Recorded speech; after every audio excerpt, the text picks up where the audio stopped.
Welcome to the Vikings and Valkyries podcast. Vikings, their history and their mythology have been capturing the minds and interests of audiences. For centuries, they can be found in TV, cinema, in games, anime and so much more.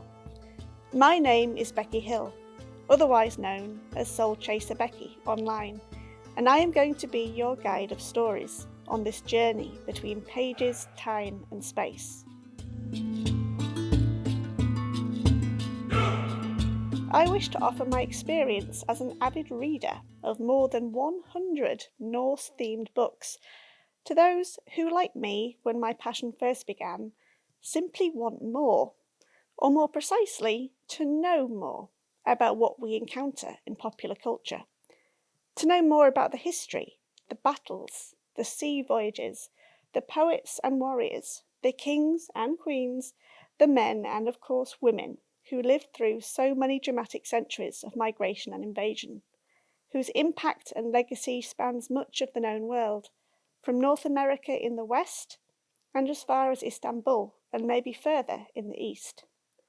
To know more about the gods, the giants, the dwarves, the elves, the thing about Loki and a horse, how the gods rose to glory and how they fall in ruins, the realm of Hel, Muspelheim and Niflheim, and not forgetting the Valkyries, female beings, neither divine nor spirit, that traverse between humanity and Asgard, between life and death itself. So let us embark upon a literary journey to explore the 9 realms of the Norse gods, or experience moments of Viking Age history, all through the time-travelling, realm-crossing magic of books in the genres of Viking Age historical fiction and Norse fantasy. As this is the first episode in a series I'm hoping to eventually bring to the internet, it seems sensible to focus on beginnings. Where should you start? Which book by which authors make for a good foundation in these 2 parallel genres?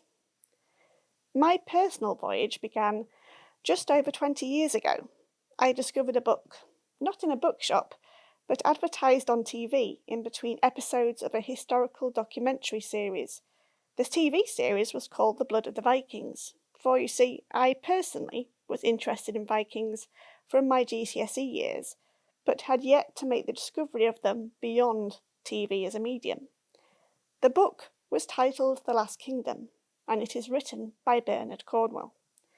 This book was my initiation, a deep dive into Viking Age history, Norse culture, Norse mythology, and so much more.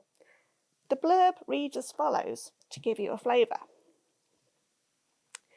This is the story of the making of England in the 9th and 10th centuries, the years in which King Alfred the Great, his son and grandson, defeated the Danish Vikings, who had invaded and occupied 3 of England's 4 kingdoms.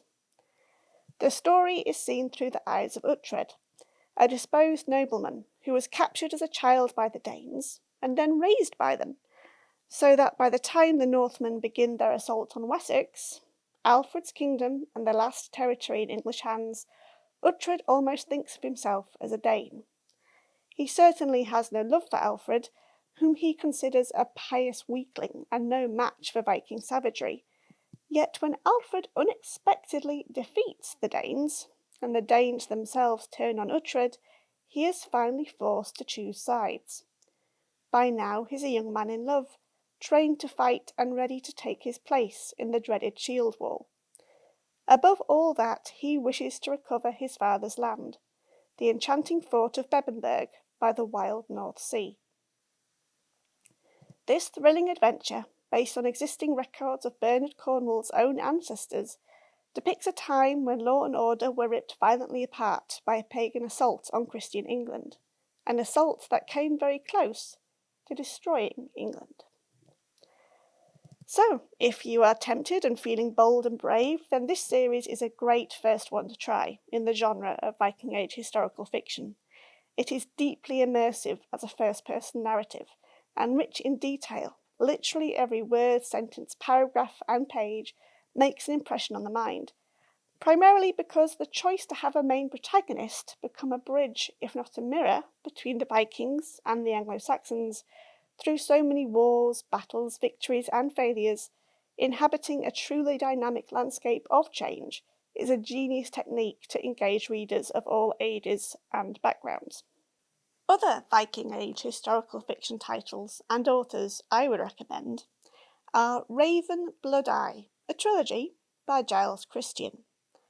Follow the life-changing adventures of Osric, a young Saxon boy with a blood-red eye, who gets entangled in the fortunes of a Norse crew when he decides to stop the local priest from poisoning their leader, Jarl Sigurd the Lucky.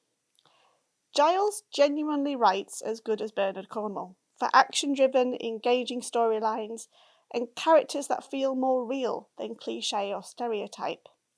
His follow-up sequel trilogy, starting with God of Vengeance, which chronicles the epic drama of young Sigurd the Lucky's early life, is a testament to his astounding talent and passion for the history and genre. Another recommendation is Viking Fire by Justin Hill. This is a tale about Harold Hardrada, but not the one you think you already know. This is the story of the man before he became king. How at the age of 15 he escaped the ill-fated battle of his older brother Olaf, fled to his uncle in Russia, and found fame, fortune and glory leading the Varangian Guards, under several emperors and an empress, at Miklagard, modern-day Istanbul, in the Mediterranean. This is a narrative telling, but so much of it is based on facts that too many of us don't know about the famous Norwegian king who died on English soil. It is gripping and evocative and a real page-turner and eye-opener to how and why Harold would become known as Hard Ruler. What of the old stories of old gods that are still active in modern imaginations? And I'm not looking at you, Marvel. My first encounter of Norse fantasy was equally as random as with historical fiction. I wasn't looking particularly hard and just happened upon the book Iceland by Betsy Tobin and became curious about it not because of the blurb, which I will indulge you with shortly, but because the cover had a most eye-catching design. It is reminiscent of the gelling art style found in old churches in Norway. The blurb to Iceland reads as follows. Iceland, AD 1000. Freya knows that her people are doomed. Warned by the fates of an impending disaster, she must embark on a journey to find a magnificent gold necklace, one said to possess the power to alter the course of history. But even as Freya travels deep into the mountains of Iceland, the country is on the brink of war. The new world order of Christianity is threatening the old ways of Iceland's people. And tangled amidst it all are two star-crossed lovers, whose destiny draws them together, even as their families are determined to tear them apart. Infused with rich history and mythology of Iceland, Betsy Tobin's sweeping novel is an epic adventure of forbidden love, lust, jealousy, faith, and magical wonder, set under the shadow of a smouldering volcano. It is set on the nation of Iceland at a point in time where Christianity was becoming more dominant and practiced within traditional communities. In fact, the population of Iceland mainly came from Norway because of the ruling class enforcing Christianity upon them. But you cannot outrun change, and rather aptly this book is about that. Change in terms of the goddess Freya, realising the god's final doom in Ragnarok. Betsy Tobin has rearranged the legend of the Brisingamen necklace to be part of Freya's efforts to stop Ragnarok. Alongside Freya's story, set within the same landscape, is the more relatable story of a young Icelandic woman and man who both want to be together, yet cultural practices of family honour, hierarchy, and social judgment prevent them from being so. Amidst all these troubles and challenges, the land itself is undergoing change, which will emerge in fire and ash, affecting both the mortals and the divine. This book was very evocative in its descriptions of the landscape. It really made the terrain a character, suitably reflecting the situation or emotions of the characters in each scene. The other reason this book left such an impression on me was that it was such a refreshing change to experience Norse mythology from a female goddess perspective, and not Odin, Thor or Loki. So, for those wanting more of the myths and the gods, and set in a land that you wouldn't often think of in terms of Vikings, I do strongly recommend beginning with Iceland by Betsy Tobin. Other Norse fantasy titles and authors I would recommend are The Gospel of Loki by Joanne Harris. This is a retelling of the rise and fall of the gods, their endless feuds with giants, the clever craftsmanship of dwarves, and more, all uniquely experienced through the eyes, ears, words, and of course motives of one Loki, god of mischief, mayhem, and shapeshifting. Joanne Harris, for me personally, is a queen of Norse mythology. She knows the legends passionately from a young age, and in this book, she has reframed them from the point of view of the outsider, Loki, and set the stories up in her own unique universe, which gives the twists and turns of these myths new energy and life for a modern audience. The Goddess of Nothing at All by Kat Rector is another recommendation. Everyone knows of Loki, but very few know of Loki's lawfully wedded wife, called Sigyn. This is her story, and in some ways Loki's and their sons, for their fates, lives, and existence are all entwined in the love, and at times hate, between a goddess of nothing and a trickster god. Kat Rector has shone a dazzling light upon one of the most forgotten characters in the entire pantheon, Sigyn, Loki's rather unfortunate wife.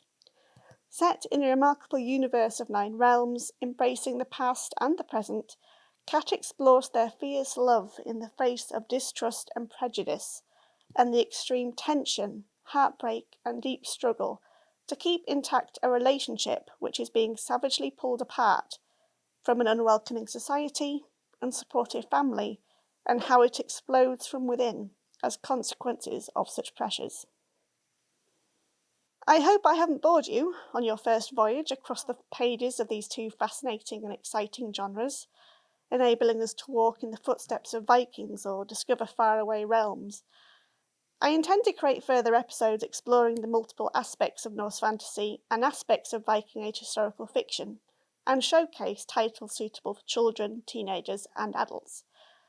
I also wish to create episodes reviewing and sharing my recommended non-fiction reads to help you learn and better distinguish the fact from the fantasy on both Viking Age history and the original sources and adaptations of Norse mythology. You can read reviews of all the books I have recommended on my book blog at Becky Bookworm. The latter is spelt the old way of wyrm.blogspot.com. That's beckybookworm.blogspot.com. You can find future episodes of this podcast on my YouTube channel. Simply search Soul Chaser Becky, all one word as the channel handle, where you can also follow my growing series Valhalla Conversations, where I chat and interview with Norse creatives, from authors to historians and academics, on Norse history and mythology in popular culture and modern mediums. You can follow me on Instagram and Threads with the same handle name at SoulChaserBecky. Thank you so much for listening to my debut podcast episode. I hope you enjoyed it, learned something new, and broadened your literary horizons across time and indeed the 9 realms. Until next time, happy reading.